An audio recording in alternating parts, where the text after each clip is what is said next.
tarde a todos. Em prosseguimento aos trabalhos, passamos para o nono painel, com o tema Processo Tributário, Responsabilidade Tributária e Segurança Jurídica. Como mediador do painel, convidamos o conselheiro federal decano do Conselho Federal da OAB e presidente do Conselho Gestor do Fundo de Integração e Desenvolvimento Assistencial dos Advogados, FIDA, Dr. Felipe Sarmento Cordeiro. Muito boa tarde a todos aqui presentes. Gostaria de fazer um cumprimento inicial aos componentes da mesa, nosso ministro Paulo Sérgio, professor Heleno Torres, professor Ernesto Martinez e a nossa querida presidente da OAB Bahia, Daniela Borges. Painel sobre o tema processo tributário, responsabilidade tributária e segurança jurídica. Uma alegria muito grande participar de mais um evento do nosso Conselho Federal, sempre rendendo as homenagens ao principal nosso idealizador, diretor-geral da Escola Superior da Advocacia Nacional, Rony Proz Duarte, que está se dividindo, não está aqui presente, estava até agora há pouco, mas se dividindo entre o outro painel que se inicia no andar térreo. Queria aqui registrar a presença e agradecer a presença dos ministros Marcelo Navarro, Gurgel de Faria, Reinaldo Fonseca e nossa ministra Regina Helena. Também vislumbro queridos amigos, como o sempre conselheiro federal e ex-conselheiro nacional de justiça, querido amigo e irmão Luiz Cláudio Alemã, bem como um amigo de quase, dois amigos de muitos anos, quase mais de 30 anos, o professor Tássio Lacerda Gama e Otávio Bulcão, também queridos amigos de muito tempo. E, sem deixar de registrar, ministro, o carinho do coração da minha querida noiva, Carol Magalhães. Então, sem maiores, ministro Schietti, e agora sem óculos não estava enxergando, mas eu vi um facho de luz ao final e agora percebi que era ele. Mas, enfim, sintam-se todos cumprimentados carinhosamente. Vamos iniciar pelo professor Ernesto Echeverri Martínez, da Universidade de Granada. Por favor, professor. Muchas gracias. Buenas tardes. Lamento no poder dirigirme en su idioma, pero no parlo brasileño. Entonces, lo voy a hacer en español, pero he traído una proyección bilingüe para que me puedan seguir el hilo de la intervención. No sé si... No puede ser.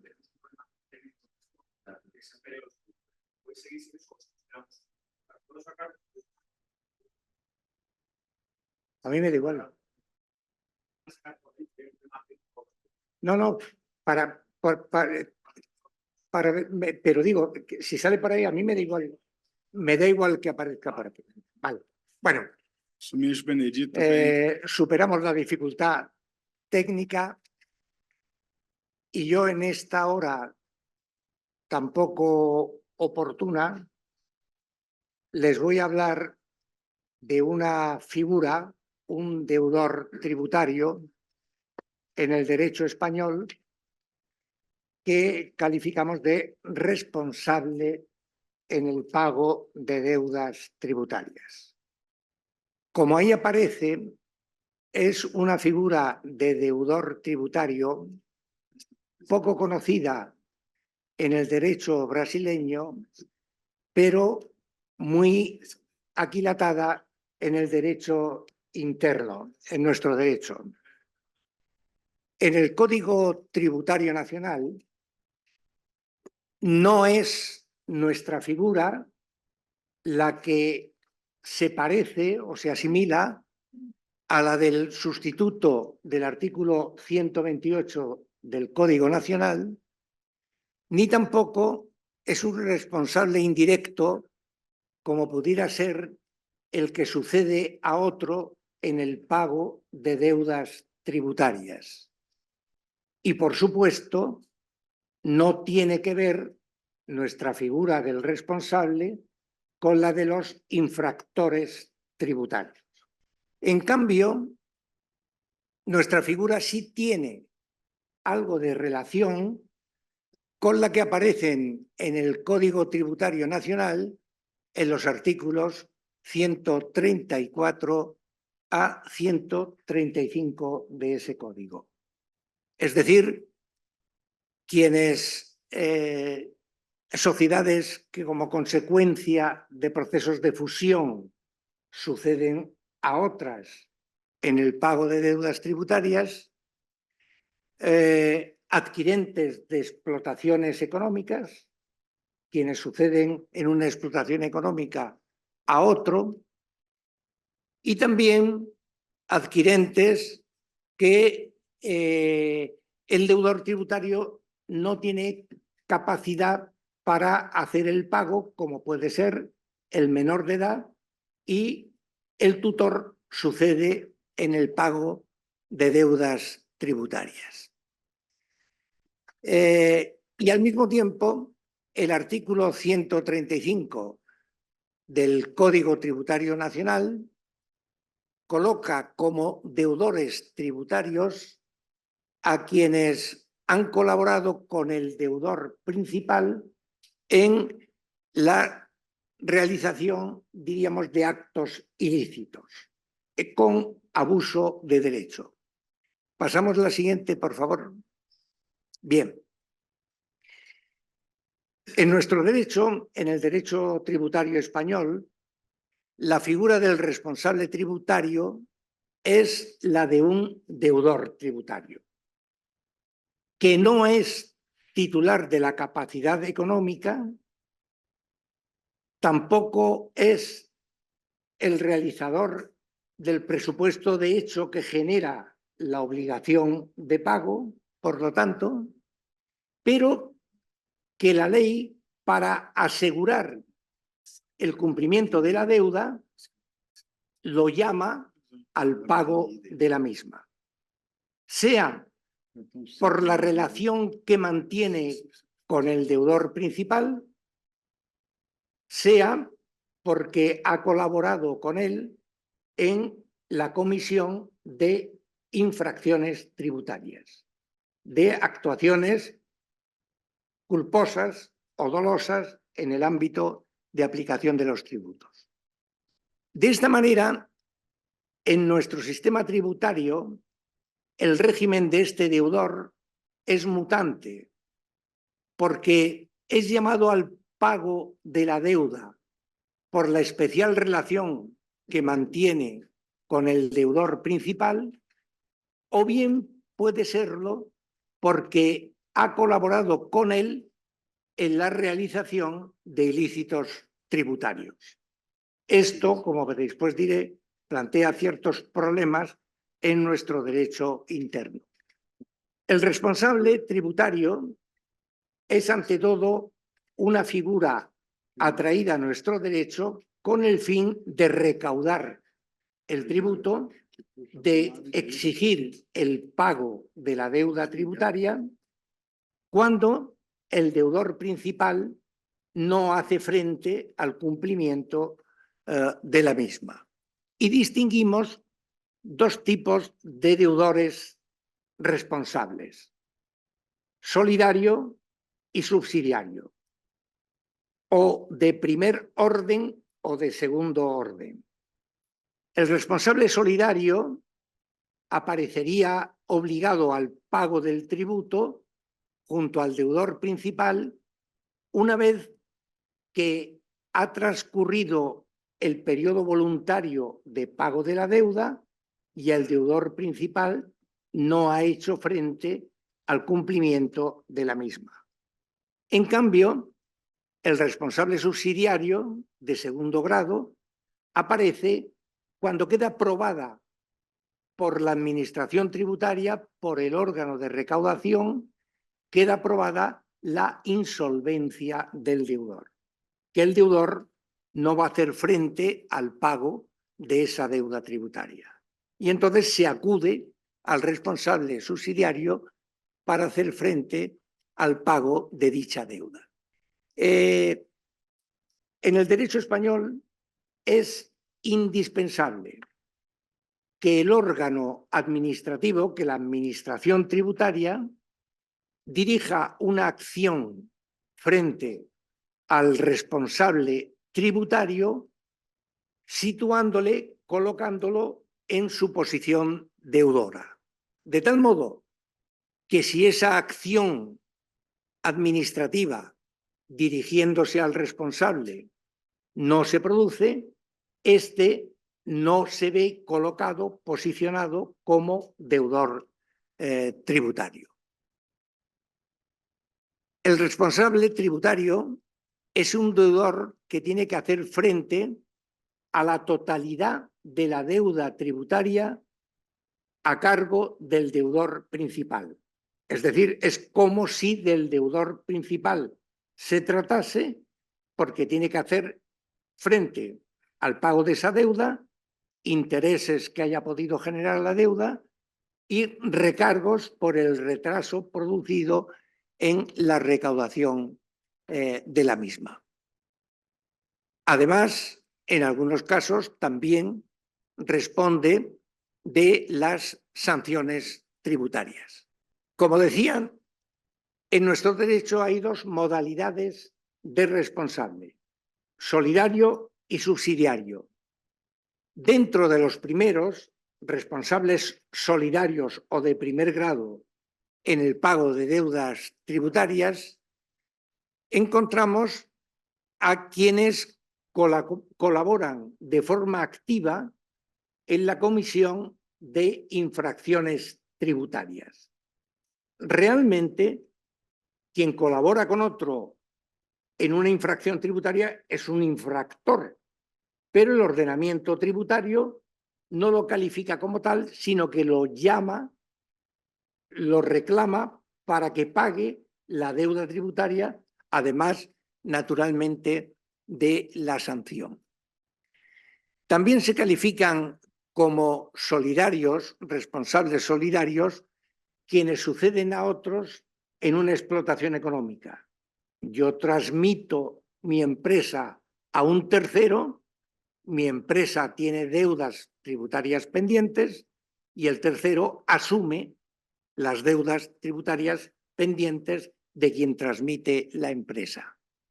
Y finalmente, hay una modalidad también de responsables solidarios en aquellos que impiden, obstaculizan la acción recaudatoria frente al deudor principal.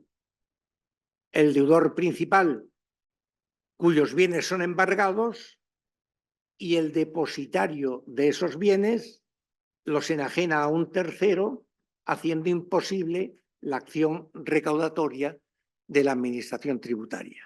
Son, como digo, supuestos de responsables solidarios en nuestro sistema tributario. Y ahora, algunos ejemplos de responsables subsidiarios o de segundo grado, de segundo orden.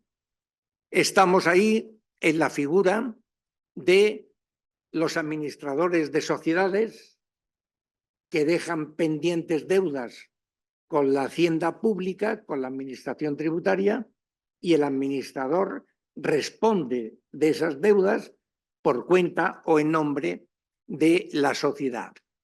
Sería el caso también del administrador de una sociedad que cesa la sociedad en el ejercicio de su actividad económica y deja deudas pendientes, y el administrador, por no haber cumplido negligentemente con su comportamiento en la gestión de la empresa, es llamado como responsable subsidiario. Y también son llamados como responsables subsidiarios al pago de deudas tributarias quienes ejercitan el control sobre determinadas personas jurídicas.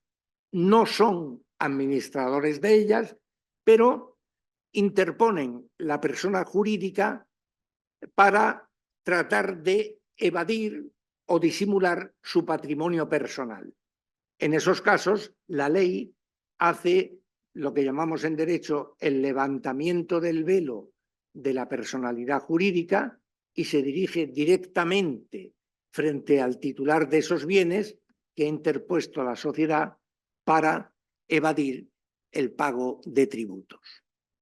Pasemos a la siguiente.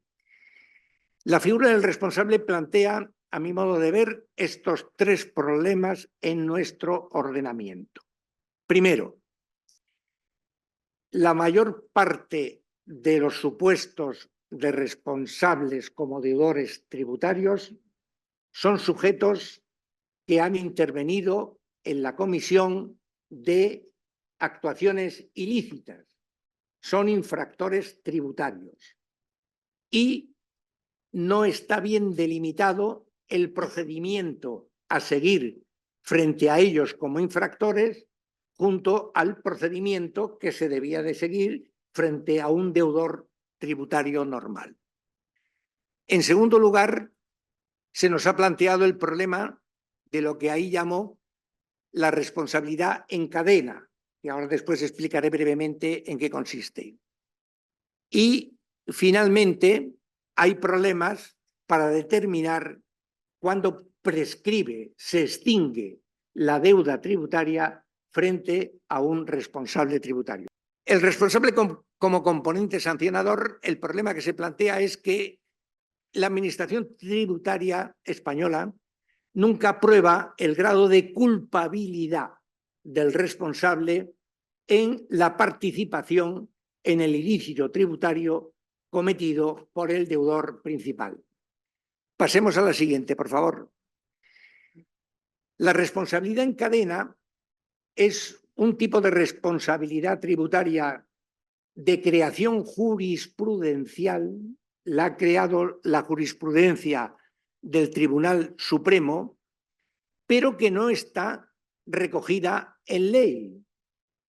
Si el deudor tributario es una figura que tiene que estar establecida en ley para garantizar su seguridad jurídica, llama la atención esta responsabilidad en cadena de responsables tributarios no configurados en ley, pero sí calificados como tales por la doctrina del Tribunal Supremo, de nuestro Tribunal Supremo.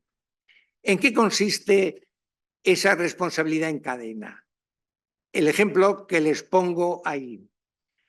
Un deudor principal que no paga la deuda tributaria y es llamado a pagarla un responsable subsidiario. Por ejemplo, el administrador de la sociedad, si el deudor principal fuera una persona societaria, ¿no? Una empresa societaria.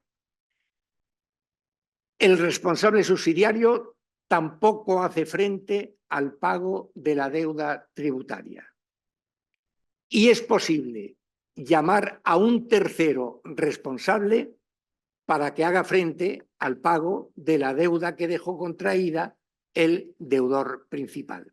Esto es lo que calificamos como responsabilidad en cadena. Dicho de otra manera, responsables deudores tributarios de responsables, a su vez, deudores tributarios. Esto, nuestra ley general tributaria, nuestra ley tributaria, nuestra legislación tributaria no lo contempla, pero la jurisprudencia del Tribunal Supremo ha admitido esta praxis seguida por nuestra administración tributaria como perfectamente legítima. Pasemos a otra. Como digo ahí, se trata de una doctrina nacida de la jurisprudencia del Tribunal Supremo, que no tiene base en la ley positiva, en el ordenamiento positivo, pero que sin embargo se ha consagrado, se ha instaurado como supuesto de responsabilidad concadenada en nuestro ordenamiento jurídico. Y el último problema, y con esto quiero terminar, aparte de una última proyección para que tomen ustedes en cuenta la importancia que para nosotros tiene la figura del responsable como deudor tributario, pero digo, los otros problemas que plantea el responsable tributario es el problema de cuándo se entiende prescrita la deuda de un responsable tributario. En el derecho español, las deudas prescriben a los 4 años sin que la Administración se haya dirigido al deudor para reclamar su importe. En el ámbito de los responsables tributarios, el problema que se plantea es las actuaciones seguidas frente al deudor principal interrumpen el plazo de prescripción también para el responsable tributario. Nuestro Tribunal Supremo ha dado solución a esta interrogante diciendo que si no ha sido previamente emplazado como deudor tributario, las actuaciones seguidas frente al deudor principal no interrumpen el plazo de prescripción de la deuda frente al responsable tributario.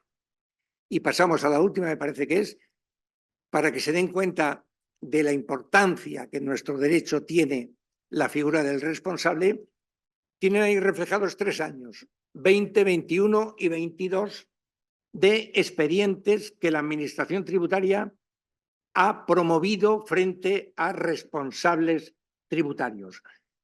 Del año 23 todavía no hay datos del Ministerio de Hacienda de la Administración tributaria. Pues bien, fíjense cómo ha ido aumentando el número de expedientes conforme han ido transcurriendo los años que estamos considerando.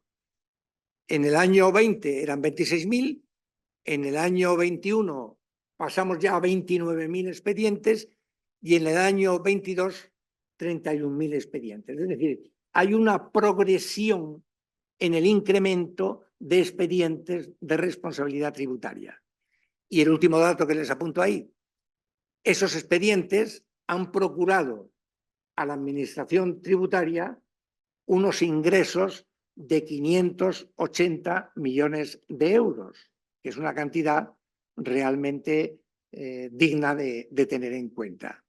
Lo cual nos lleva a la conclusión de que nuestra Administración tributaria seguirá incrementando expedientes frente a responsables tributarios porque, como consecuencia de ello, los ingresos de la Hacienda Pública Española también están soportando un incremento en su recaudación. Gracias por su atención y espero no haberles aburrido demasiado. Parabéns ao nosso professor Ernesto Martínez por sua judiciosa explanação. Queria, registrar aqui a presença do nosso ministro Benedito Gonçalves, assim como do querido ministro Mauro Campbell e o nosso representante do 5º Constitucional no TRF da 6ª Região, nosso Flávio Bolzon, nosso desembargador querido lá de Minas Gerais. Assim como daquele que une elegância, educação e competência, que é o nosso Carlos Caputo, querido amigo. Muito bem, vou passar já em seguida, porque nós temos um painel, então, para evitar os comentários que eu possa atrasar o nosso painel, já passar aqui para a nossa querida amiga, advogada, tributarista, professora, e nossa, principalmente, presidente da nossa OAB da Bahia, querida Daniela Borges. E como boa advogada, falar lá da tribuna, não é isso? Bem, essa é a primeira vez que eu vou dar uma palestra de óculos, porque a idade chega para todos. Então, eu quero iniciar agradecendo o convite que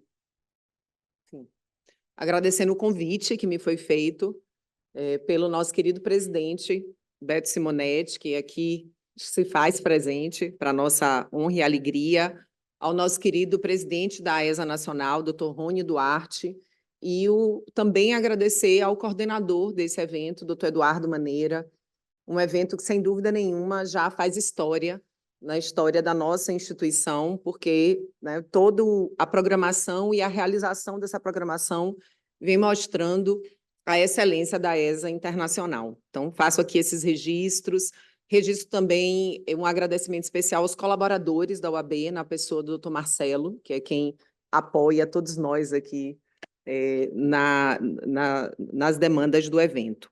Cumprimentar a mesa, na pessoa do nosso decano, presidente do FIDA, e querido amigo Felipe Sarmento.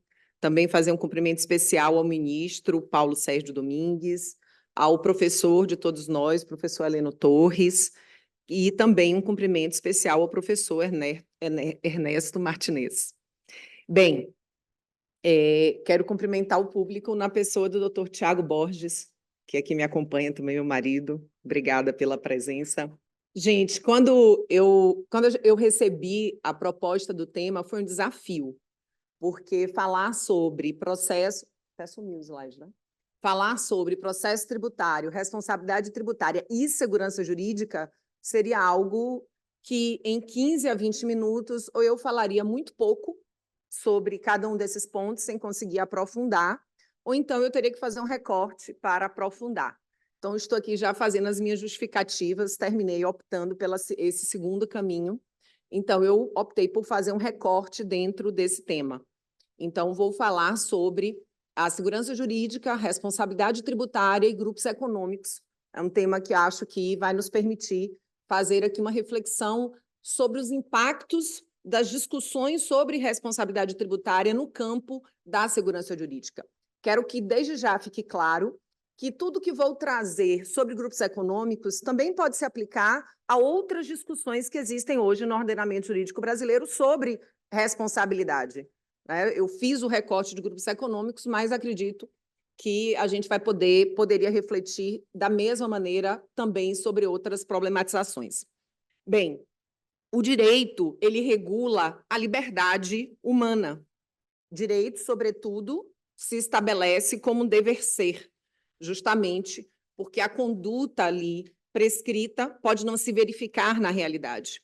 E a previsibilidade das consequências que decorrerão das condutas humanas, ela é essencial para que o direito alcance o seu fim, para que as pessoas possam efetivamente tomar suas decisões a partir dessas condutas prescritas, dessas consequências prescritas para a conduta humana. A previsibilidade é um elemento essencial para que isso se dê de forma efetiva.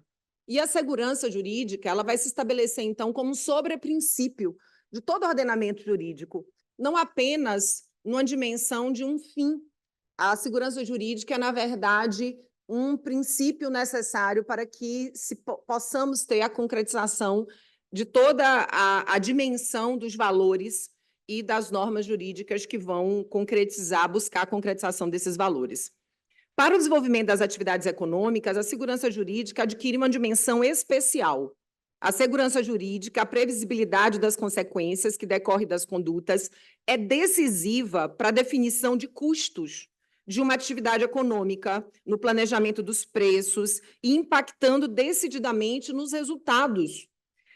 Eu vou tratar aqui da dimensão dos grupos econômicos e, portanto, da atividade empresarial. Mas, sem dúvida nenhuma, a tributação ela afeta também as pessoas naturais dentro dessa dimensão de custo. Vamos pensar aqui um exemplo dessa viagem. A partir do momento que qualquer um de nós tomemos aqui uma decisão por fazer compras no cartão de crédito ou fazer o câmbio no Brasil e trazer a moeda estrangeira, isso vai ter um desdobramento tributário. A tributação do IOF no cartão de crédito é maior do que do câmbio. Então, toda a tributação ela afeta também a vida das pessoas naturais e as decisões das pessoas naturais dentro de uma dimensão, muitas vezes, de essencialidade. Mas, óbvio, vou fazer aqui o recorte para tratar disso dentro da dimensão da atividade empresarial. Para as empresas, a insegurança jurídica é vista como desestímulo ao investimento ou realizada como um custo da atividade econômica, aumentando o preço final dos produtos ou dos serviços.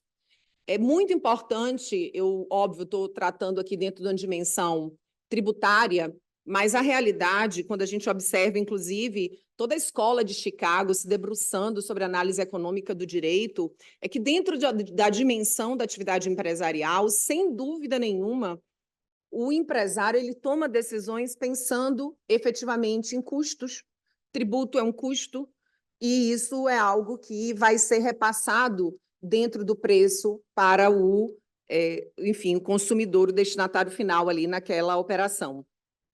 E é importante a gente perceber que, apesar do recorte aqui, né, ser focado na dimensão tributária, eu estava esses dias conversando com um colega e ele falando sobre o impacto hoje das diferentes posições dos tribunais brasileiros em relação a planos de saúde e como isso afeta o preço dos planos de saúde. Porque hoje as empresas estudam as decisões de cada tribunal e nos estados que dão mais liminares, né? Ou seja, faz um estudo ali profundo daquele setor, então, a depender do posicionamento daqueles tribunais, do volume de liminares, o plano de saúde em um determinado estado é mais caro hoje no Brasil do que em outro estado. Tá? Então, se isso é numa dimensão do impacto de decisões judiciais, que dirá da tributação, que é custo direto, tributa custo direto na atividade empresarial. E aí, quando se trata, então, de tributo, a segurança jurídica se torna ainda mais impactante, justamente por ser esse custo direto. E fiquei ouvindo ontem o ministro Gilmar, é evidente que todos nós aprendemos com o professor Casal Tanabás que o tributo, que temos um dever fundamental de pagar tributos. Viver em sociedade tem um custo, e a tributação é a forma pela qual nós somos chamados a arcar com esses custos da vida em sociedade. Mas, ao mesmo tempo, a tributação precisa se dar de forma saudável, para não ser um fator de desestímulo ao desenvolvimento econômico. A tributação incide sobre negócios jurídicos realizados no âmbito das atividades privadas. É muito importante perceber que, para o Estado arrecadar, a economia precisa estar forte. Quando a economia se desenvolve, a tributação, naturalmente, a arrecadação dos governos necessariamente aumenta. Então, é muito importante se pensar a tributação dentro de um ambiente sustentável de desenvolvimento econômico também. Eu terminei esquecendo de passar o slide e passei demais. Nesse contexto, a segurança jurídica é um elemento determinante para as decisões das empresas ao realizar investimentos, impactando diretamente no desenvolvimento econômico de um país. Ontem, na abertura, o embaixador do Brasil, na Espanha, destacou os expressivos valores dos investimentos de empresas espanholas no Brasil e, em alguma medida, em razão da segurança jurídica. Mas, ao mesmo tempo, ele fez o contraponto do impacto negativo da complexa tributação brasileira imersa em um cenário de insegurança jurídica. Todos estamos muito otimistas com a reforma tributária, mas é importante perceber que, a depender da forma como ela seja regulamentada, esse otimismo pode não se concretizar como desejamos. E, a partir dessas breves premissas, vou fazer algumas reflexões sobre a segurança jurídica na perspectiva da responsabilidade tributária, mais especificamente no caso dos grupos econômicos.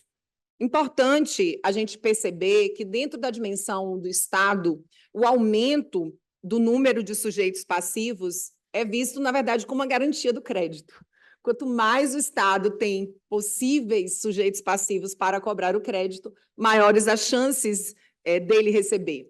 Mas esse interesse do Estado no recebimento do crédito, ele não pode estar acima da legalidade e não pode estar acima dentro dessa dimensão da segurança jurídica que o contribuinte, o sujeito passivo, precisa ter, se ele está ou não inserido dentro daquela hipótese de incidência. Se há uma chance ou não dele vir a ser chamado a pagar por aquele tributo. E aí, ao abordar o grupo econômico em âmbito tributário, é importante analisar os reiterados procedimentos que o fisco vem adotando no que tange ao redirecionamento de contingência tributária a todos os integrantes do grupo econômico, seja ele de fato ou de direito, mesmo que tal empresa não tenha feito parte do fato gerador da obrigação tributária, e mesmo em situações que não haja qualquer indício de fraude ou de simulação. É sobre esse tema que farei uma reflexão mais detalhada antes de concluir.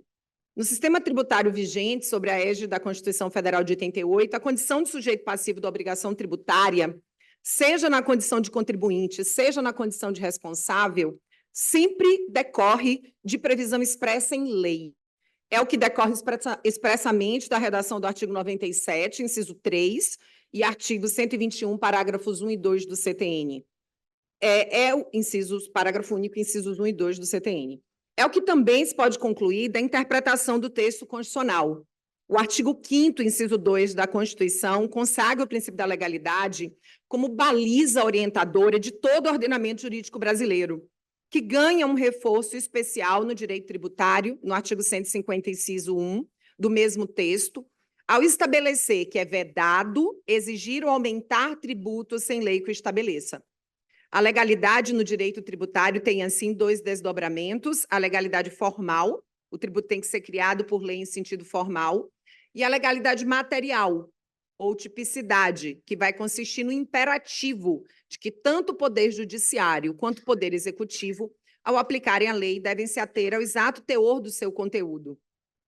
A norma de incidência do tributo, extraída na interpretação dos textos legais, deve, portanto, esgotar os elementos necessários para a identificação da ocorrência do fato gerador no mundo dos fenômenos, da mesma forma que deve determinar os critérios indispensáveis para a delimitação da obrigação tributária que nasce com a ocorrência do fato gerador. Decorre do princípio fundamental do Estado democrático de direito que aqueles que exercem o poder, no caso o poder de tributar, só poderão fazê-lo por meio da aprovação do Poder Legislativo, garantindo aos contribuintes responsáveis a segurança jurídica de saber quando nasce para eles a obrigação de pagar. Com a aplicação das leis, sem a possibilidade de discricionariedade que resulte na cobrança de tributo de alguém que não estava previsto em lei. Por força do artigo 146, inciso 3 da Constituição, o Código Tributário Nacional ele estabelece normas gerais sobre o sujeito passivo da obrigação tributária que devem ser observadas por todos os entes federativos no momento da instituição e cobrança dos tributos, garantindo-se, assim, racionalidade e estabilidade às obrigações tributárias no ordenamento jurídico pátrio. Vejam que o conceito jurídico de grupos econômicos não está formulado de forma uníssona, expressa e clara na legislação brasileira. Ao contrário, podemos dizer que a noção econômica de grupo econômico não é facilmente reconduzida a uma definição jurídica que, ao mesmo tempo, seja clara e precisa. Mas dentro dessa complexidade hoje que a gente encontra, é possível se afirmar que grupos econômicos representam uma opção de organização empresarial na qual a forma unissocietária é substituída pela unidade econômica de várias sociedades juridicamente autônomas.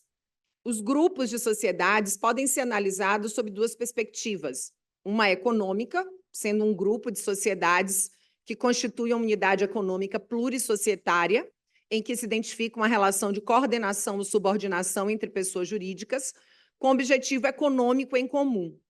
Outra opção é quando se apresenta uma direção unitária para poder comprovar sua existência. Isso é, temos aqui um centro de competências decisórias empresarial, existindo, portanto, uma simples relação de domínio intersocietário. No Brasil, os grupos de sociedade vêm se classificando como de direito ou de fato, considerando terem ou não sido objeto de um ato formal de constituição. Mas o que é mais importante é perceber que, ainda que não exista um conceito jurídico claro e preciso no ordenamento jurídico brasileiro para grupos econômicos, é possível constatar que o enquadramento jurídico de um grupo econômico, na realidade, seja de direito ou seja de fato, depende do preenchimento de requisitos legais e da identificação de elementos que a ciência do direito empresarial no Brasil e no mundo vem sedimentando ao longo dos anos como essenciais para a sua existência. Considerando que os requisitos para a caracterização de um grupo econômico estejam presentes na realidade, cabe, em uma segunda etapa, analisar se há e em que termos há, se for o caso, a responsabilidade de uma sociedade integrante do grupo pelos atos praticados por outra. Isso porque a existência do grupo econômico não leva à imediata conclusão da existência da responsabilidade. As sociedades que formam um grupo de direito ou de fato conservam personalidade jurídica e autonomia patrimonial, mas unificam a administração submetendo-se à orientação da sociedade controladora. Entretanto, nem por isso admite-se que entre as sociedades nasça de forma presumida solidariedade pelas obrigações decorrentes de suas atividades. É muito importante, nesse ponto, observar que, sem dúvida nenhuma, a teoria da limitação da responsabilidade das pessoas jurídicas é uma das grandes causas da possibilidade do acelerado desenvolvimento econômico que a gente assiste na humanidade. O Harari, inclusive, na obra dele, Sapiens, dedica um trecho expressivo a isso, como a criação da pessoa jurídica, com a limitação do risco, dentro, né, da limitação do risco ao capital ali delimitado, como isso foi decisivo para que a economia pudesse se desenvolver. Ele, inclusive, cita na obra que, até aquele momento, haviam consequências para quem corria os riscos da atividade empresarial de, por exemplo, não só prisão, mas ser açoitado. E isso era um desestímulo ao investimento. A pessoa com capital fazia opções seguras, conservadoras. Então, a criação da pessoa jurídica, mas não apenas da pessoa jurídica, mas com a possibilidade de se separar um capital e se limitar o risco àquele capital, foi decisivo para que estivéssemos exatamente aqui neste momento da história, com tantos avanços em tantas dimensões. E é muito importante a gente observar que é evidente que o fisco ele tem um interesse mais do que legítimo na busca da arrecadação, senão não conseguiríamos viver em sociedade. Mas também é muito importante perceber que o exercício da atividade empresarial, com todos os seus riscos, faz com que, muitas vezes, as consequências de uma determinada atividade empresarial, que culminam ali com desfecho indesejável, era indesejável, sobretudo, para quem investiu. O empresário, muitas vezes, ele vai efetivamente perder todo aquele capital investido. Mas, em algumas dimensões, a gente observa que o fisco ele não quer perder nunca, né? Ele é aquele sócio que quer sempre ali a parte dele, independentemente do resultado da própria atividade empresarial. E aqui eu já chamo a atenção que eu não quero aqui, de forma alguma, fazer qualquer tipo de proteção às fraudes. As fraudes, elas têm que ser combatidas com todo o rigor possível. Falo daquelas situações em que, efetivamente, as atividades empresariais dão errado, muitas vezes, inclusive pelas mudanças rápidas hoje que a gente assiste na economia. Eu sempre penso, porque eu sou antiga, não sou tão jovem mais, no impacto que foi a máquina digital, né? Vejam que a gente tirava foto e a gente gastava muito dinheiro revelando. Então, era comprando filme, era revelando, era uma série de cadeias de empresas que existiam em razão, né, da forma que se tirava fotos. Hoje em dia, nem a máquina mais tem o mesmo nicho de mercado que tinha antes. Qual é o impacto disso numa empresa? Pode ser que uma empresa, efetivamente, por melhor desempenho que tenha e melhor gestão que tenha, em razão de uma mudança como essa, venha a, de fato, enfim, até caminhar para a sua insolvência. Então, é importante a gente observar que a responsabilidade de uma das sociedades do grupo pelos atos praticados por outra sociedade precisa decorrer de uma previsão legal, hipótese na qual estaria distrita aos termos e às exigências da norma para que, de fato, pudesse ser imputada. O ordenamento jurídico brasileiro regula a responsabilidade em grupos econômicos em diferentes áreas do direito, em leis esparsas. Não vou cansá-los, mas a gente tem na área trabalhista, direito concorrencial, responsabilidade por atos da administração pública, temos vários dispositivos em leis esparsas. Mais recentemente, inclusive, a Lei da Liberdade Econômica altera o artigo 50 do parágrafo 4º do Código Civil para limitar a possibilidade da desconsideração da personalidade jurídica em relação a grupos econômicos. Então, a gente tem todo um arcabouço disso, fora o direito tributário, mas no direito tributário cabe a lei complementar sobre normas gerais, sobre sujeição passiva no ordenamento jurídico, estabelecer as balizas para essa regulamentação. E não há, e eu acho que esse é o ponto aqui central, no Código Tributário Nacional, normas gerais regulamentando de forma expressa a condição dos grupos econômicos como sujeitos passivos de obrigações tributárias. Pode-se, entretanto, identificar que atualmente há aplicações pelo fisco e pelo Poder Judiciário das normas gerais do CTN, sobretudo as que regem a solidariedade, para fundamentar a responsabilidade tributária de empresas de um mesmo grupo econômico por tributos devidos por outra e, eventualmente, as normas que regulam a responsabilidade pessoal de terceiros. Vejam que existe aqui dentro desse cenário a necessidade da gente observar que, mesmo quando a gente pensa na responsabilidade dos sócios, hoje, em relação a dívidas das empresas nas quais ele integra, né, o quadro societário, a gente tem um cenário mais rigoroso do que aquele com o qual muitas vezes se vem assistindo o ver o fisco tentar imputar a responsabilidade de empresas que integram o mesmo grupo econômico. Porque, observem, hoje a responsabilidade do artigo 135 do CTN, ela vai trazer a possibilidade de inclusão do sócio com poderes de gerência como sujeito passivo de um crédito nos casos de dolo, nos casos de fraude. Então, é necessário não apenas o ilícito administrativo, mas uma conduta dolosa. Vejam que, quando a gente analisa algumas situações de responsabilização de grupos econômicos, sequer isso é observado. Ou seja, traz-se aqui uma tentativa, né, de se trazer uma responsabilidade solidária entre pessoas jurídicas distintas, sem sequer a prática da infração e do ilícito. Então, o artigo 124 ele prevê que são solidariamente obrigadas as pessoas que têm um interesse comum na situação que constitua o fato gerador da obrigação principal. E aí é importante a gente perceber, dentro desse cenário, que o 124, inciso 1, que é o artigo mais pleiteado para se fundamentar essa responsabilidade nos grupos econômicos, pressupõe que essa solidariedade decorre de um interesse comum de devedores sujeitos passivos na situação que constitua o fato gerador.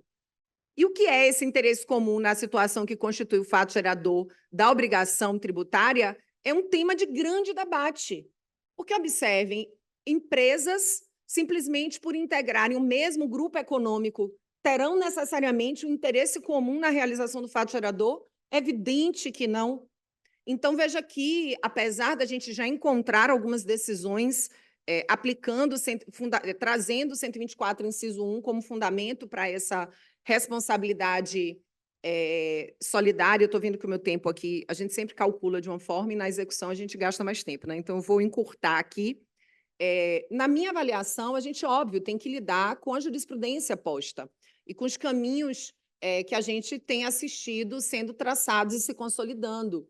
Mas, realmente, eu reflito como sustentar, né, a responsabilidade solidária em grupos econômicos em situações que sequer se pode trazer efetivamente o interesse comum nos termos do inciso 1. E aí, aqui eu faço referência ao julgamento dos embargos de divergência, o RESP número 834.044 do Rio Grande do Sul, um entendimento no qual as turmas que integram a primeira sessão do STJ decidiram no sentido de que o fato de haver pessoas jurídicas que pertençam ao mesmo grupo econômico, por si só, não enseja a responsabilidade solidária na forma prevista do artigo 124 do CTN. Concluindo ainda, ressalte-se que a solidariedade não se presume, sobretudo em sede de direito tributário. Então, a aplicação do 124, inciso 1, para fins de responsabilização solidária de sociedades de grupo econômico, apenas é possível quando essas realizarem conjuntamente a situação que configura o fato gerador, estando sujeitos no mesmo lado da relação jurídica, sem contraposição de interesses, não sendo suficiente o mero interesse econômico na situação, nem de qualquer outra ordem.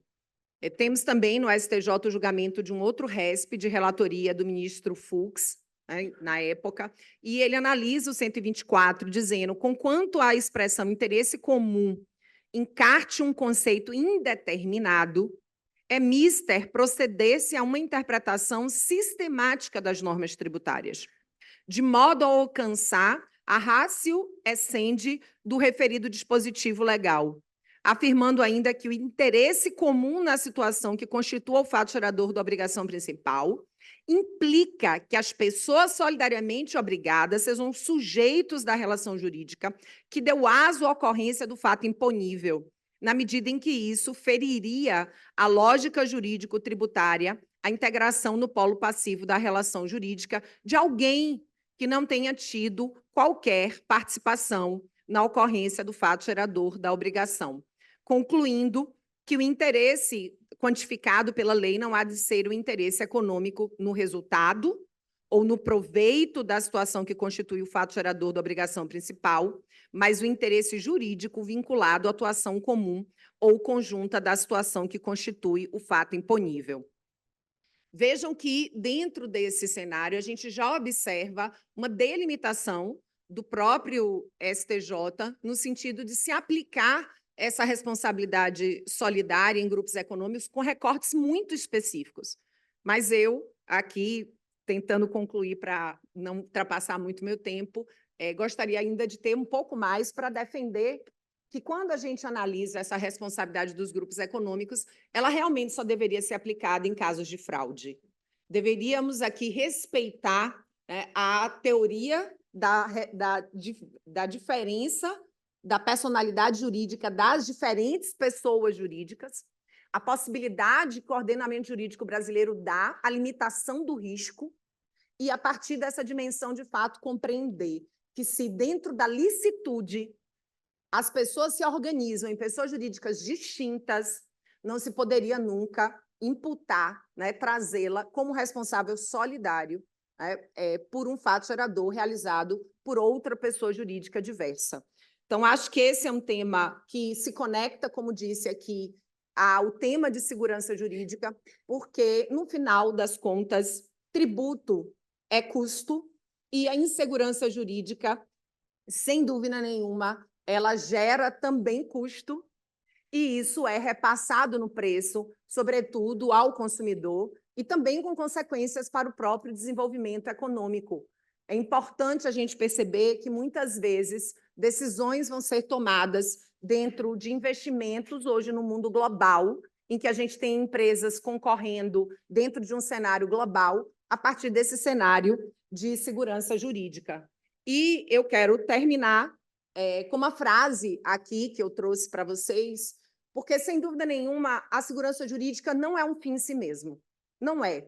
E a gente vai encontrar diversos autores que vão falar, né, sobre isso. A gente não pode buscar a segurança jurídica apenas por ela, mas a gente precisa compreender que ela é, sim, né, um meio necessário para que o direito possa alcançar o seu fim. Sem segurança jurídica, a gente não tem como alcançar os fins do direito, os fins do nosso ordenamento jurídico e a realização da justiça. Então, a importância da gente, a partir desse prisma, pensar sobre toda a teoria da responsabilidade e também sobre o processo tributário. Mas sobre o processo tributário seria aqui, né, mais uma possibilidade de fala. Agradeço muito a atenção de todos e, mais uma vez, aqui, né, rendendo aqui todas as homenagens ao presidente Beto, ao Rony, ao Maneira, pela realização deste grande evento. Muito obrigada. Parabéns à nossa presidente Daniela Borges. Você depois me devolve as plaquinhas de tempo que você escondeu aqui. Ah. Não, mas belíssima explanação, Dani, parabéns. Pena que não tínhamos mais tempo de terminar de ouvi-la. Queria render aqui as nossas homenagens, registrar a presença do nosso presidente do Supremo Tribunal Federal, nosso ministro Luiz Roberto Barroso, a nossa sempre presidente da MB e hoje conselheira nacional, conselheira do Conselho Nacional de Justiça, Renata Gil. Penso que sempre devemos fazer um registro aos nossos representantes do Quinto Constitucional, como fiz aqui do Bolzon. Preciso fazer um registro da presença do desembargador, hoje desembargador do TJ de Pernambuco, Silvio Neves Batista, um grande representante da advocacia naquele tribunal, exercendo esse sacerdócio. Também queria registrar a presença do nosso procurador nacional tributário, Luiz Gustavo Bichara, que sempre atua em prol da OAB em causas relevantes, em planejamentos, em ações da OAB, não só judiciais, como de atuação legislativa em favor da OAB. E, sem demora, passar a palavra ao nosso queridíssimo ministro Paulo Sérgio Domingues, do Superior Tribunal de Justiça, que magistrado de carreira, mas um grande amigo da advocacia, um grande amigo da OAB, que sempre nos trata de forma muito gentil, muito aberta do seu gabinete, e agradecer, é importante também fazer esse registro. Muito obrigado, em nome da advocacia. Muito obrigado, caro doutor Felipe. Venho cumprimentar os colegas de mesa, professor Ernesto, professora Daniela, caro professor Heleno, cumprimentar os presentes, inicialmente o ministro-presidente, ministro Barroso, né, nossa conselheira Renata Gil, meus queridos colegas de tribunal, né, a ministra Regina, a dona Marlene, o ministro Gugel, o ministro Marcelo, o ministro Reinaldo, o Benedito, o ministro Rogério, o ministro Mauro. Quando o doutor Felipe falou da sua elegância... Eu não tinha chegado. Também o presidente Beto, o doutor Rony, queria agradecer o convite para estar aqui. Eu procurei encontrar um tema, vou colocar aqui o tempo, né? Procurei colocar, dentro desse tema que foi atribuído a nós, trazer um recorte falando um pouco da questão das plataformas digitais. Eu também ia brincar, dizendo assim, eu vou fazer de minha exposição dividida em 3 partes. Então, eu vou procurar fazer um recorte sobre a responsabilidade tributária, especialmente nas plataformas digitais. Depois, se der tempo, eu vou para as outras 2 partes também. O tema, obviamente, é um tema extremamente importante. E eu já cheguei a me perguntar se as plataformas digitais tinham tamanha importância para que houvesse uma regulamentação específica para elas, uma previsão específica para elas, no que diz respeito à nossa reforma tributária. E, de fato, num dado que já é relativamente antigo, em dados da OCDE, as plataformas grandes, as maiores 3 plataformas, respondem por 55% do comércio internacional de bens de pequeno valor. Vendedores diretos, 33%, e outros tipos de plataforma, apenas 13%, o que demonstra uma enorme relevância das plataformas de e-commerce. E, logicamente, quais os tipos de modelo de responsabilidade tributária é uma questão tormentosa no mundo inteiro. E os modelos da responsabilidade tributária são vários.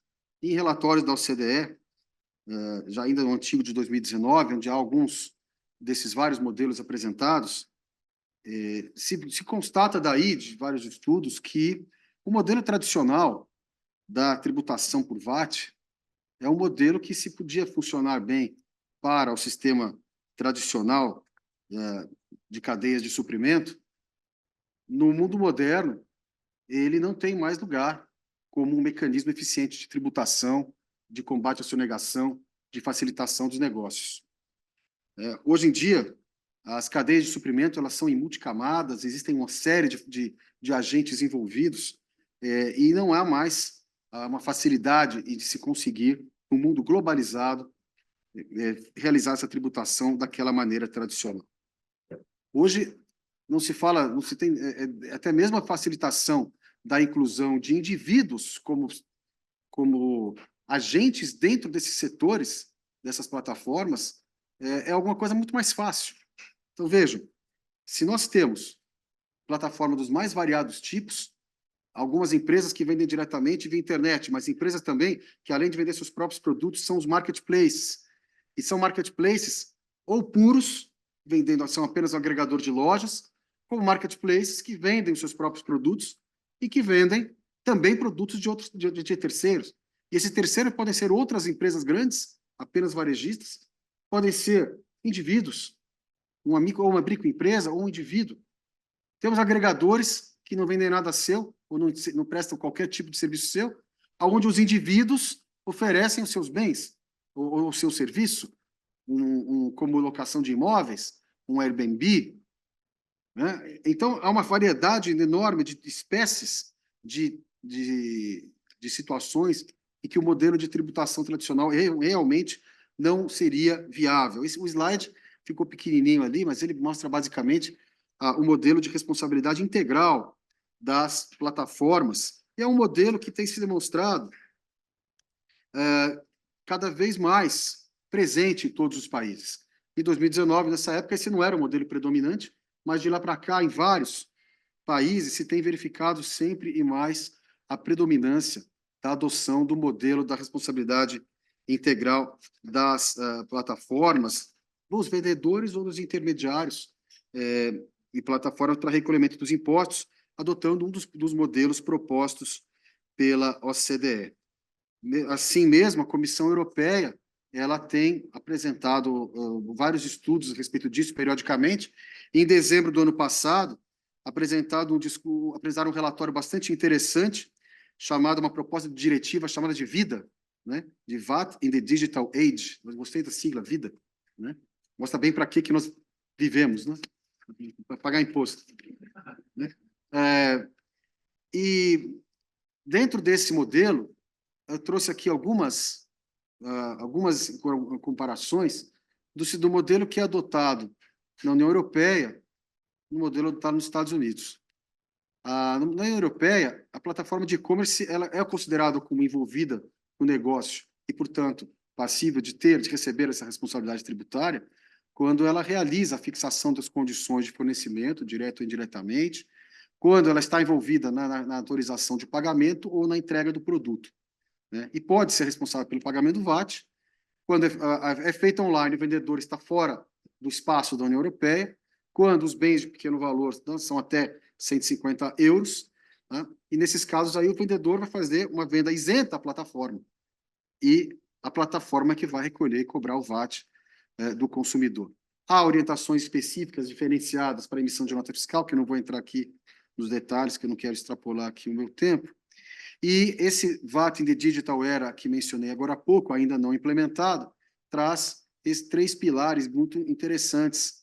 O primeiro, a definição, o desenho de informações acessórias e da emissão da nota fiscal eletrônica, a necessidade de reportar, por exemplo, a emissão da nota fiscal em até 2 dias após a emissão, como exemplo. E ela estende as regras das plataformas também para essas plataformas que mencionei agora, as que oferecem serviços de hospedagem, ainda que eventual, né? Ainda para fornecedores eventuais, e também para empresas de transporte de passageiros, tá? E para as empresas de e-commerce, independente do local onde estiver situado esse fornecedor. E um terceiro pilar, o registro único de VAT, uma informação recíproca entre os entes ali presentes. Nos Estados Unidos, isso é feito de maneira semelhante, né? E a definição de marketplace é de plataformas online que processam pagamentos e vendem produtos ou serviços em nome de terceiros, né? São obrigados a coletar o imposto de vendas quando os vendedores atingem um nexo econômico, a conexão com o Estado ali, a venda para os residentes naquele Estado. Se o marketplace não coleta o imposto corretamente por informações incorretas do vendedor, o vendedor se torna responsável, né? Isso é interessante também. E a necessidade deste fornecimento de informações. Os vendedores costumam receber uma certificação do marketplace, confirmando que houve a coleta do imposto, né? E a maioria dos estados, dentro dos Estados Unidos, exige que os vendedores relatem o imposto que foi coletado e apresentem as declarações correspondentes, mesmo que ele seja igual a zero, tá? Esse aqui eu vou deixar depois, vou pular esse pedacinho aqui, vamos lá. E a gente vai ter como isso no âmbito da nossa reforma tributária. No âmbito da nossa reforma tributária, o PL 68, ele traz a responsabilidade pelo recolhimento de IBS e CBS nas operações realizadas por seu intermédio como substituto tributário, né, em relação ao fornecedor, caso o fornecedor seja residente domiciliado no exterior, ou solidariamente contribuinte, caso seja residente ou domiciliado no país, ou na hipótese de não ter se inscrito no sistema do parágrafo 1º do artigo 21, dos cadastros relativos a IBS e CBS, ou não haja a apresentação da nota fiscal eletrônica, além de apresentar aqui uma explicação, uma definição acerca do que seria a nossa definição de plataforma digital, e de maneira assemelhada que traz tanto a União Europeia como os Estados Unidos. Somente coloquei aqui para mostrar que nós estamos, nesse aspecto, de certo modo, afinados com aquilo que vem sendo tratado no âmbito daqueles locais que mencionei, tá? Isso vem trazer celeuma no país, né? Não é uma coisa habitual que se realiza esse tipo de outorga de responsabilidade, mas é algo que tem sido, sim, cada vez normal, digamos assim, em termos de adoção, né? Não é de hoje que a gente adota regimes de substituição tributária, sempre com o objetivo, é claro, de se evitar a sonegação por uma das partes envolvidas, né? E o princípio da hiperconfiança do consumidor nas plataformas justifica claramente isso. Se eu tenho uma plataforma digital, né, uma empresa, uma Magalu, uma Amazon, que ela vende os seus produtos, mas também vende produtos de terceiro, e a hora que você vai comprar, você vê lá, né, vendido e entregue por fulano. Né? É óbvio que essa empresa também tem uma vantagem de estar na plataforma, e a plataforma tem uma vantagem de hospedá-la. Então, é claro que não se pode dizer assim, plataforma hospede isso, você não tem nenhum custo e acabou. Né? Então, é razoável que se aproveite esta confiança que o consumidor deposita na plataforma para que ela tenha a responsabilidade que advém daí. Né? Isso nosso CTN já traz esse artigo 24, essa solidariedade de maneira muito simples. Artigo 128 também. Já houve um debate sobre numa representação por inconstitucionalidade no STF de leis estaduais que atribuem responsabilidade pelo pagamento de SMS às plataformas. É algo que certamente virá ainda também. Eu já achei que eu já estava levando cartão amarelo. E eu estou correndo. Já deu prejuízo. Enfim, não há uma grande novidade nesse aspecto. E não creio que há esse risco de inviabilização de trabalho das plataformas, como algumas pessoas elas vêm sustentando. De fato, como estou apresentando aqui, não é algo nem novo e nem que vá inviabilizar o trabalho de ninguém. Aliás, os variados tipos que nós temos, né, tanto agregadores de várias empresas, agregadores de fornecedores mesmo que individuais, né, empresas que vendem somente produtos de terceiros, aqueles só que são buscadores, o marketplace em sentido estrito mesmo, apostas. Todos esses são lugares onde há a imposição de obrigações acessórias e que não tem sido isso um grande problema até hoje. Eu exemplifico com o sistema do programa Remessa Conforme, que foi estabelecido pela Receita Federal há pouco tempo, no ano passado praticamente, para trabalhar a questão da isenção dos impostos no comércio de mercadorias importadas de pequeno valor, que o nosso país não é de 50 euros, pequeno valor para nós é 50 dólares. Né? E aqui a gente verifica que o importador, o marketplace, ele assume essa responsabilidade a partir do momento que ele faz um registro. A partir do momento que ele faz um registro junto à Receita Federal para a adoção deste programa, para a adesão a este programa da remessa conforme. E com isso, se facilita todo o trâmite, tanto da compra, como do transporte, como da liberação alfandegária da mercadoria, com grande vantagem para a empresa que realiza essa compra. O que nós temos ali, sem o programa Remessa Conforme, 60% de alíquota para qualquer remessa enviada por pessoa jurídica, de qualquer valor, e por pessoa física acima de 50 dólares, a declaração de importação feita pelo consumidor depois que a mercadoria chega, dentre outras coisas, a encomenda chega ao aeroporto, desembarcada sem informações prévias para a Receita Federal, depois do pagamento dos tributos federais, a encomenda é liberada para os consumidores, né? Até lá isso demora, mesmo quando faz isso demora também. Quando a gente, se alguém compra alguma coisa assim, o que mais vocês escutam quando compra alguma coisa assim? Onde é que está a mercadoria? Em Curitiba, não é? No polo ali da Receita, não é? Mas com a remessa conforme, você tem alíquota zero para remessas enviadas para pessoa física até 50 dólares, mesmo que por pessoa jurídica, declaração de importação e pagamento de tributos incluídos no preço, tudo feito antes da chegada da mercadoria, o vendedor obrigado a informar ao consumidor procedência dos produtos e o valor da mercadoria, incluindo tributos federais e estaduais. Né? Antes da chegada, a Receita já recebe os valores, as informações sobre mercadorias, aquilo que for liberado encaminhado diretamente para o consumidor. É muito mais simples, muito mais eficaz, e estou pondo isso para demonstrar como não se trata de outorga de maiores obrigações com grande impacto para as plataformas. Tanto é assim que, ali, ó, em setembro de 2023, as empresas certificadas do programa Receita Conforme, elas representam 67% dos volumes de remessas enviadas ao Brasil. Sinal de que vale a pena. Né? Não está sendo tão custoso, tão oneroso assim para as empresas, né?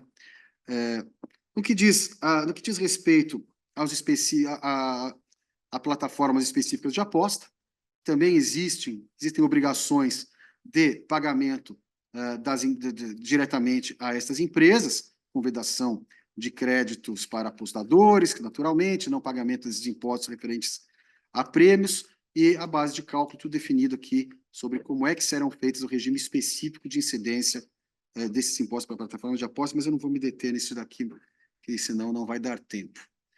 Ponto complicado de responsabilidade, creio eu, que nós teremos aqui, que vendo muita discussão ainda, é um ponto bem geral, que é a dificuldade no creditamento dos impostos feitos para quem tiver como condição para esse creditamento a comprovação do pagamento do IBS e do CBS por parte do vendedor, né? Essa comprovação vai ser alguma coisa que eu acho que vai dar uma certa polêmica, e a ministra Regina já está fazendo assim, que ela já está prevendo isso, já não é de hoje, que ela tem falado a respeito disso, e eu sou obrigado a dar razão a ela, mas eu acho que todas essas coisas, elas têm uma boa possibilidade de melhora em outras reformas que virão. A reforma silenciosa, que vem acontecendo, por exemplo, a partir dos projetos de lei originados da comissão de juristas presididas por ela, né, no Senado Federal, levou à apresentação de diversos projetos de lei no Senado que já estão em tramitação, né? Do processo administrativo em geral, de normas gerais para a prevenção de litígio, consensualidade do processo administrativo em matéria tributária, né? Mediação tributária na União, arbitragem em matéria tributária aduaneira, e alguns outros focados para outros enfoques, por exemplo, focados em outras áreas. Por exemplo, preocupação com direitos, garantias e deveres dos contribuintes, como normas gerais relativas a esses direitos, garantias e deveres dos contribuintes, a lei do processo administrativo tributário federal e mesmo a lei de execuções fiscais. Processo administrativo certo, determinado, é garantia de segurança jurídica. O que nós vemos no cotidiano de judicialização, por causa da dificuldade, por causa da inexistência de regras claras do processo administrativo tributário, é muito grande, é uma quantidade enorme. Então, a existência de regras claras para o trâmite do processo administrativo tributário é algo fundamental, que a gente espera que venha como resultado desses projetos de lei. E é claro que isso vale também para o processo judicial, né? Para o processo judicial, e acreditamos que uma reforma da lei de execução fiscal, que já passou da hora, ela pode vir a acontecer também e vai, naturalmente, beneficiar a todos. Existe a necessidade de outras implementações legislativas, por exemplo, com a lei do devedor contumaz, no âmbito federal, que é algo que já passou da hora de ser realizado, para que realmente permita que o contribuinte normal seja considerado como aquele detentor de boa-fé, como é hoje, mas que se possa olhar com um olhar diferenciado aquele que é qualificado como devedor contumaz a partir dos critérios estabelecidos na lei. Vários estados adotam isso já houve discussão sobre a constitucionalidade disso no Supremo e no âmbito federal. É preciso que isso se consolide de uma maneira clara e específica para que a gente possa tratar os desiguais de maneira desigual, né? Eu sou otimista com essas coisas, eu acho que nós temos muita chance de que as coisas caminhem agora, né? Eu tenho que ser otimista, e este ano eu estou otimista, afinal de contas eu sou São Paulino, e eu tenho um grande otimismo com este ano. Acho que, no que diz respeito à nossa legislação no campo tributário, eu posso me permitir ser otimista também. Teremos dificuldades, teremos problemas, teremos judicialização, mas eu acho que nós estamos vendo uma ideia, estamos tendo uma certa ideia de que agora vai, né? Havia um receio de que não fossem encaminhados os projetos de lei regulamentares da reforma tributária para o Congresso. Havia um receio de que poderiam ser duas leis complementares, dois projetos de lei complementares para a IBS e para a CBS, né, e causaria vários problemas. Foi um só. Eu acho que aparentemente há um consenso de que agora tem que ir, uma ideia de que agora é preciso resolver de fato o problema do nosso carnaval tributário. Eu não vou nem contar para quem não estava lá o que o doutor Alemã disse mais cedo na outra sala, né, de que nós não estamos mais no carnaval tributário. Então, quase... Posso contar? Ele disse que é um funk proibidão tributário. Ele disse que o que vê, ele trouxe até a Jodô Todinho para a palestra, não foi? Amigos, basicamente, para não extrapolar 20 minutos, era isso que eu gostaria de trazer aos senhores aqui. Muito obrigado pela atenção. Parabéns ao nosso ministro Paulo Sérgio pela cuidadosa, esclarecedora, mostrou muito cuidado com o tema e atualidade em tudo que nos expôs. Queria fazer um cumprimento rápido, não posso já fazer um cumprimento rápido aos conselheiros federais, queridos amigos Fernanda Tortman e Paulo Salomão. Aí sim, você fala em otimismo. Otimista é o Paulo Salomão, que assumiu a vice-presidência do Vasco. Isso que é coragem e otimismo. Queria também cumprimentar o nosso querido amigo Sidney Gonzalez, responsável pelo nosso exame de ordem através da FGV, que sempre está presente, não só aqui nos nossos eventos da OAB, mas também em tantos eventos que promove em Portugal, internacionais, sempre prestigiando a OAB. Queria cumprimentar o grande representante do 5º Constitucional. Infelizmente, eu não estava ainda no Conselho Federal quando o ministro João Otávio Noronha saiu dos bancos do Conselho Federal para o STJ e lá brilha e nos prestigia sempre nas demandas da OAB, o nosso reconhecidamente, inquestionavelmente mais belo dos ministros do STJ. Há quem diga diferente, né, ministro? E também preciso fazer um registro ao meu queridíssimo, também queridíssimo amigo, há não tanto tempo, mas muito carinho, o nosso ministro Jorge Mussi, que retorna aos bancos da advocacia, tendo sido dirigente. E para quem não sabe, o ministro Mussi, antes de ser desembargador em Santa Catarina, foi diretor da Ordem de Santa Catarina, foi diretor tesoureiro, se não me engano, da Ordem de Santa Catarina, na época do pai do nosso atual e queridíssimo irmão, Rafael Horn, nosso vice-presidente nacional, aqui também presente, mas não posso também deixar de fazer um registro especial ao nosso ministro Humberto Martins, sem dúvida um dos maiores amigos da advocacia na magistratura, no STJ, em todas as suas passagens como presidente do STJ, corregedor nacional de justiça, corregedor do CJF, e que há 25 anos, sempre presidente da OAB de Alagoas, por 2 mandatos, e que há 25 anos, em 1999, quando eu cheguei em Alagoas, ele assinou minha primeira carteira de OAB em Alagoas. Então, ali certamente foi um ato de sorte para mim e que, nesses anos todos, continuo caminhando sob sua orientação, sua generosidade. Pode leiloar no eBay. Tá? Não, e a carteira não é dessas carteiras, é assinada na caneta, né? Não é esses cartões, né? Leiloar no eBay que vai pagar o imposto. Mas, então, dando seguimento à última palestra do nosso painel, queria passar a palavra ao grande professor, querido amigo, nordestino, pernambucano, embora titulado na USP, mas sempre com o registro da origem nordestina, nosso querido professor Heleno Torres. Obrigado. Bom, antes de mais nada, meu querido Felipe Sarmento, prazer e a honra de estar nesse encontro tão importante, nessa escola de prática tributária.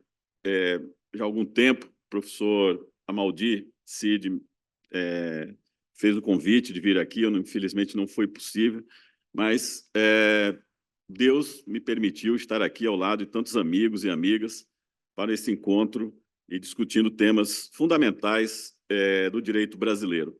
Queria cumprimentar o presidente do Supremo Tribunal Federal, ministro e professor Luiz Roberto Barroso, sem dúvida nenhuma, o grande constitucionalista de valores no Brasil, um dos ministros que eu sempre acompanhei a doutrina e as construções feitas foram sempre pautadas por valores. Então, meus parabéns, ministro.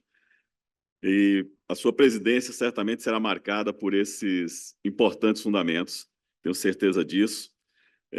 Queria cumprimentar meu presidente, Beto Simonetti, agradecer pela presença, mas também dizer que ele, Eduardo Maneira e Rony Duarte, meu conterrâneo, preparam esse evento com muito carinho, muito esmero, e, sem dúvida nenhuma, ele é extremamente representativo para as nossas letras jurídicas, né?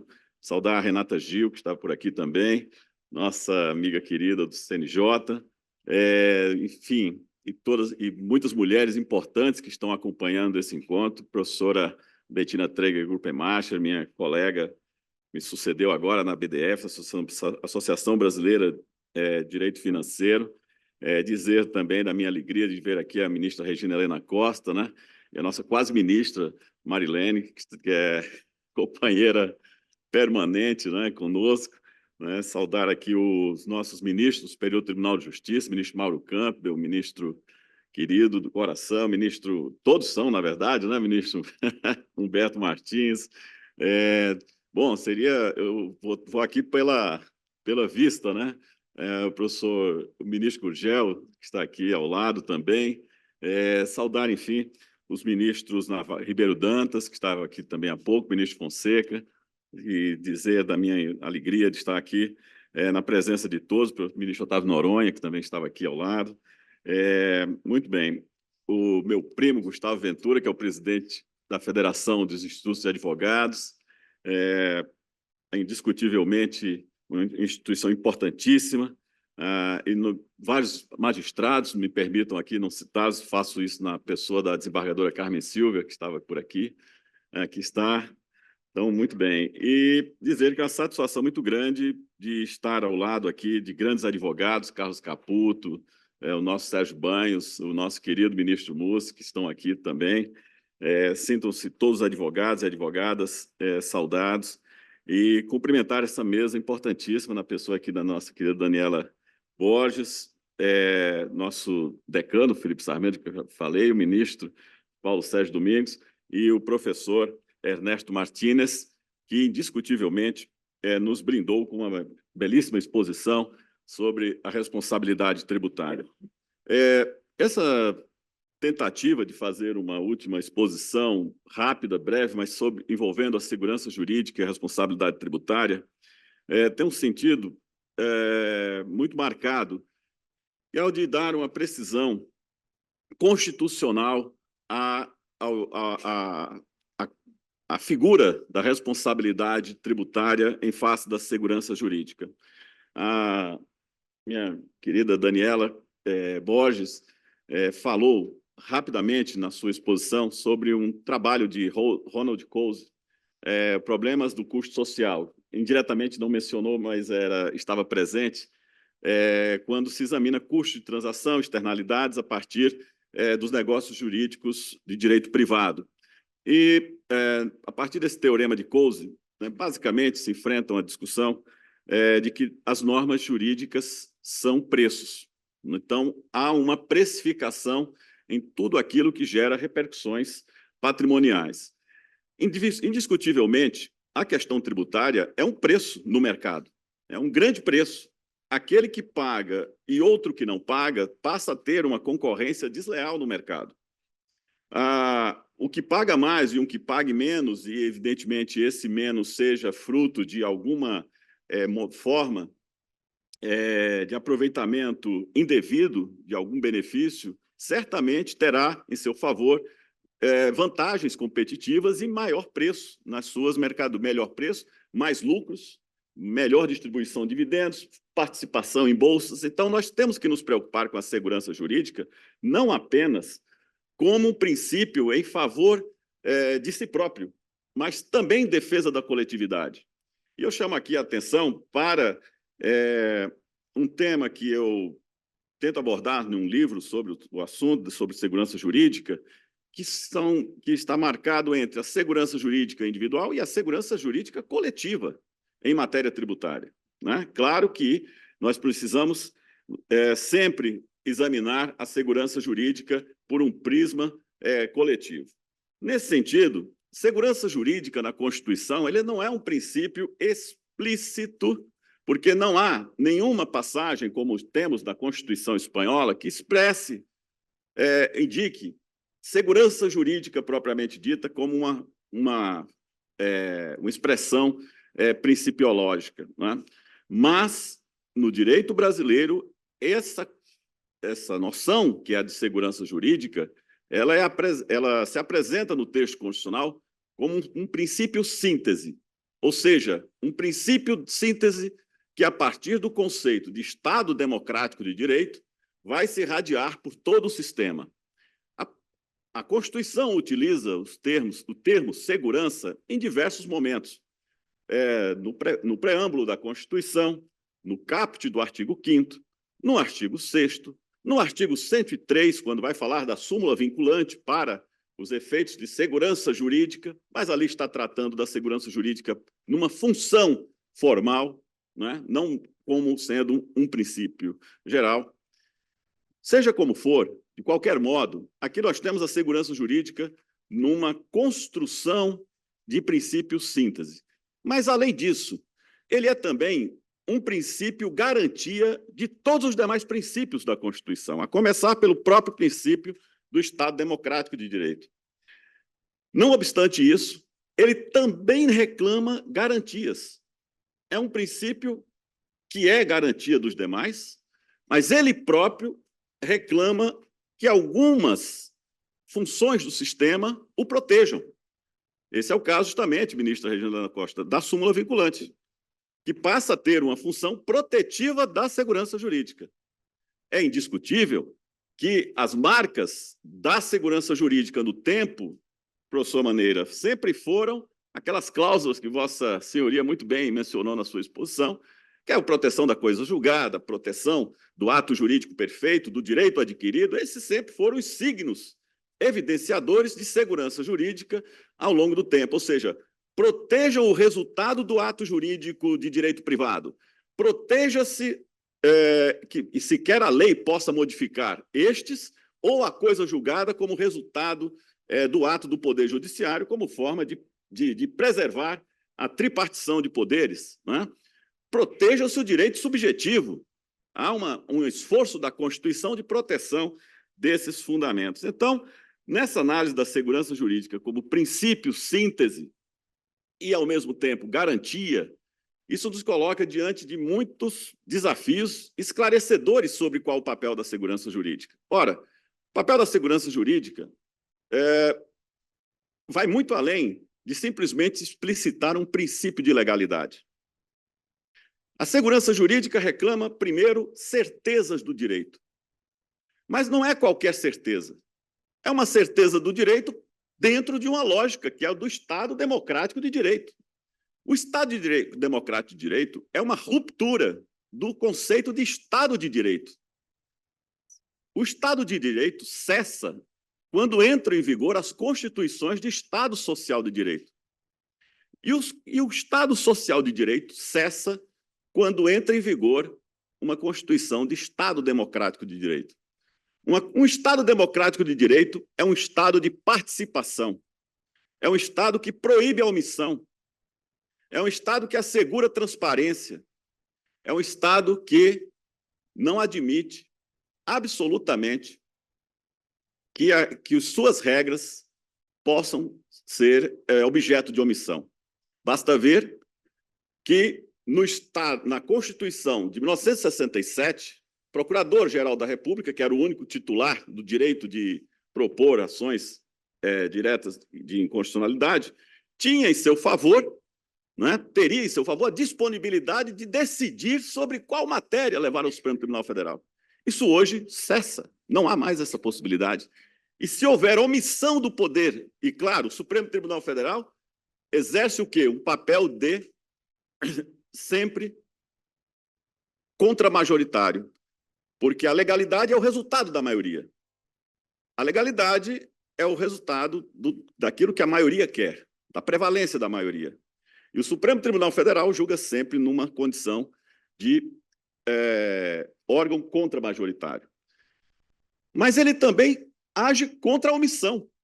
A omissão também é cerceada no Estado democrático de direito. Então, segurança jurídica no Estado democrático de direito é muito mais ampla do que o conceito de segurança jurídica do Estado de direito ou do Estado social de direito. Veja o caso das normas programáticas. O professor Canotilho fala muito, ministro Gurgel, das normas programáticas na sua obra sobre direito constitucional. Não tem cabimento a construção de uma lógica de normas programáticas no Estado democrático de direito. Porque aquela norma-programa, que antes havia uma certa licença para o legislador legislar, se bem quisesse, sobre certas matérias, basta ver a questão do seguro-desemprego, que estava previsto desde a Constituição de 46, ministro Barroso, e nunca foi legislado. Então, logo chega a Constituição de 88, então tem-se essa nova legislação. Proíbe-se a omissão. Mandado de injunção, ação direta para reconhecer a inconstitucionalidade por omissão, enfim, tantas outras formas que nós temos no sistema suficientes para esses efeitos protetivos. Então, a segurança jurídica não é mais um princípio com essa feição. Nesse Estado democrático de direito, a segurança jurídica ela sai de uma segurança por orientação, simplesmente, orientativa das condutas, como diria Luhmann, para uma segurança jurídica de realização. Ela quer se concretizar permanentemente dentro do sistema, e esse é o nosso papel. O papel da advocacia, o papel dos tribunais é a efetividade permanente de um estado de segurança jurídica.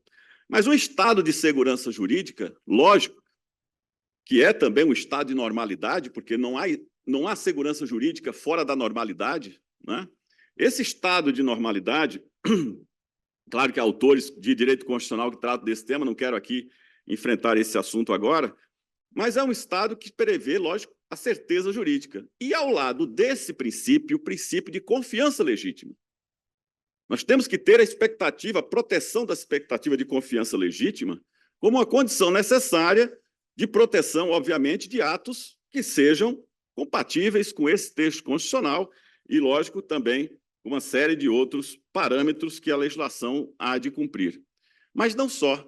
Nós temos certeza jurídica, onde o princípio de legalidade é a sua máxima atuação. Nós temos a proteção da confiança legítima, do qual vão derivar princípios como proteção do venire contra factum próprio. Nós vamos ver uma série de desdobramentos desse princípio da confiança, mas nós temos também uma necessidade de trabalhar com muita profusão a segurança jurídica a partir da transparência. Não há segurança jurídica fora da transparência. E isso é uma decorrência já de um modelo onde a participação da sociedade é extremamente importante. Nesse sentido, quando nós falamos sobre responsabilidade tributária, não pode passar desapercebido um aspecto que eu tenho certeza que não passa na cabeça dos senhores, mas que é o seguinte: o artigo 150 da Constituição brasileira diz assim: sem prejuízo de outras garantias asseguradas ao contribuinte, é vedado. E aí surge o rol, ministro Noronha, das limitações constitucionais ao poder tributário. Princípio de legalidade, princípio de proibição de comportamentos, enfim, que levem à quebra da isonomia, e retroatividade, uma série de valores. Mas vejam como esse texto, por 35 anos, não se tem clareza do sentido desse aposto. Sem prejuízo de outras garantias é assegurado ao contribuinte.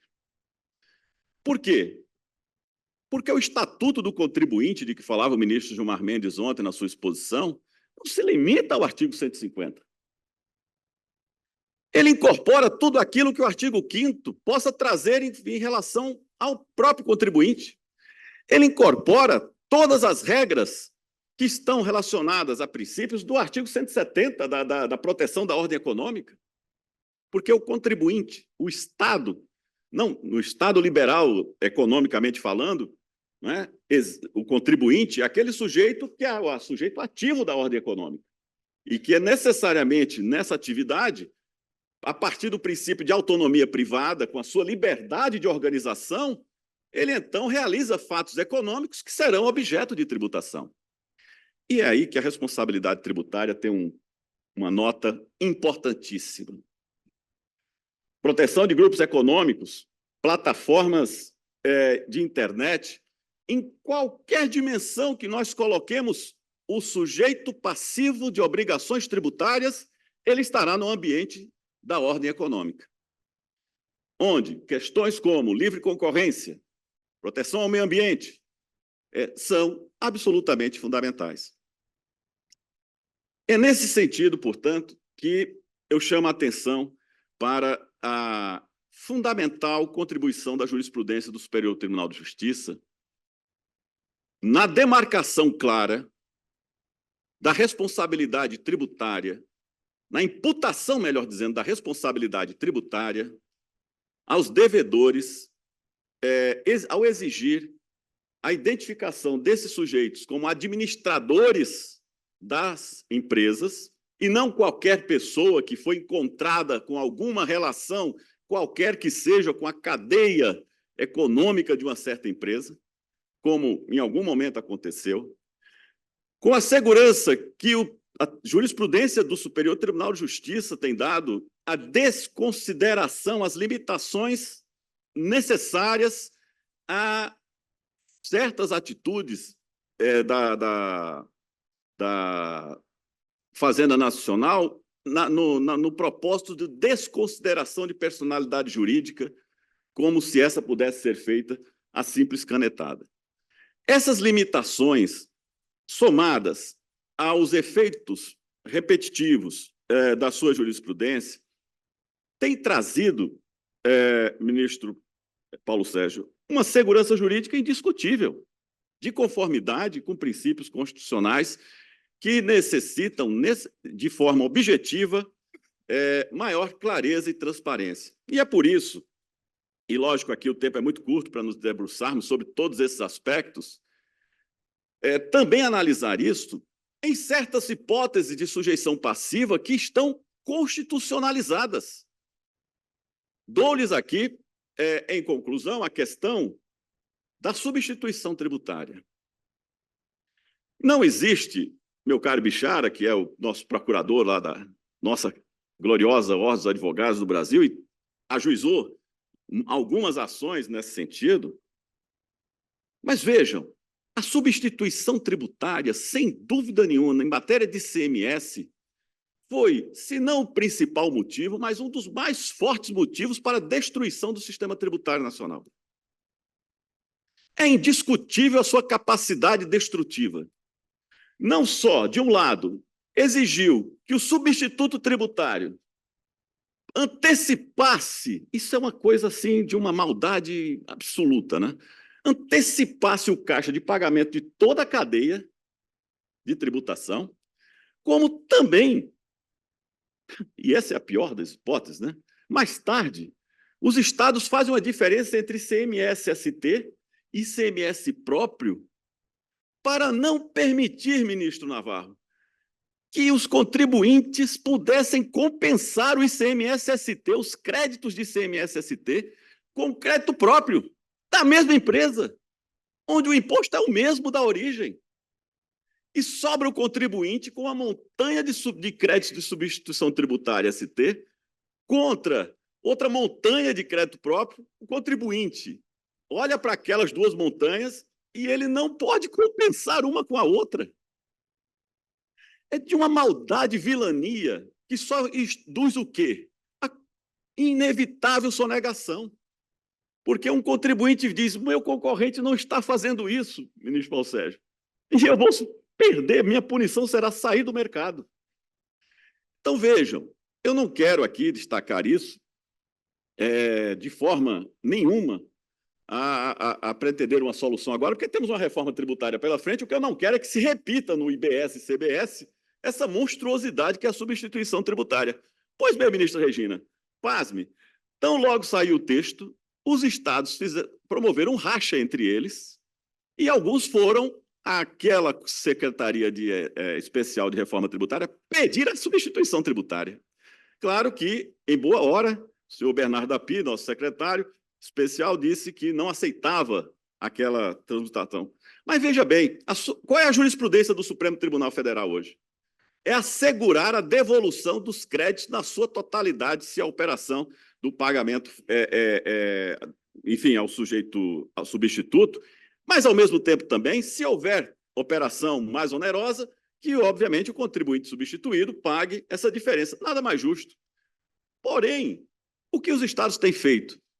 Se a operação substituída for menor, eles dizem que também não devolvem mais ao contribuinte. Então, há o que Marcelo Neves chama de alopoiese do sistema tributário. O sistema tributário, que deveria ser autopoético, ou seja, as normas constitucionais deveriam chegar até a sua última, seu último ato de aplicação, e, portanto, isso seria uma segurança jurídica por aplicação, ela não chega, porque ela fica no convênio do CONFAS, ela fica no Tribunal Administrativo do Estado A ou Estado B, ela, portanto, se dilui no tempo, quando o parágrafo 7º do artigo 150 diz, com todas as letras, que se o fato gerador da substituição tributária não ocorrer, deve ser a devolução preferencial e imediata desse crédito tributário. Então, percebam quanto nós temos que caminhar para afirmar uma segurança jurídica de Estado democrático de direito em matéria tributária. Essa segurança jurídica que é de certeza do direito na legalidade, certeza de direito no cumprimento das leis complementares que ficam entre a Constituição e as leis ordinárias, e a confiança legítima de todos os contribuintes que essa segurança jurídica será efetivada. Muito obrigado. Parabéns ao nosso professor Heleno Torres por essa belíssima explanação. Queria fazer um cumprimento muito rápido ao nosso Eduardo Maneira, coordenador, juntamente com Rony Pros Duarte, desse belíssimo evento, sobre a coordenação geral e promoção do nosso presidente Beto Simonetti, querido amigo, irmão, que cumprimento mais uma vez. Queria registrar a presença e cumprimentar a minha amiga Nicole Goulart, conselheira federal pelo Distrito Federal, que está muito escondidinha lá embaixo, lá atrás, e pela estatura não consegui aqui percebê-la. E também fazer um cumprimento ao sempre conselheiro federal de Pernambuco, querido amigo Carlos Harten, aqui também presente.